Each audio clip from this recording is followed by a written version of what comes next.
আসসালামু আলাইকুম, welcome to রুকসানাস টুকিটাকি।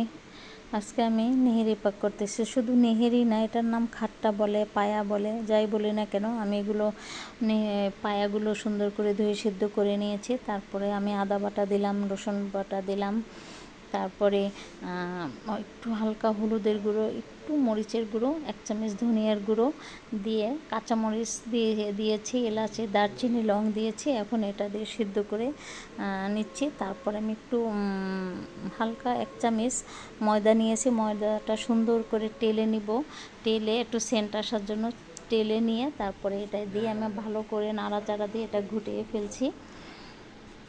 দিয়ে দিলাম একটু তেঁতুল ভিজিয়ে রেখেছি, তেঁতুলটা ধুয়ে তারপরে বিচি ছাড়িয়ে ঝোলটা দিয়ে দিয়েছি। তারপর বেরেস্তা করে নিয়েছি। বেরেস্তা দিয়েছি, আমি পেঁয়াজ বাটা দেই নাই, যেহেতু আমি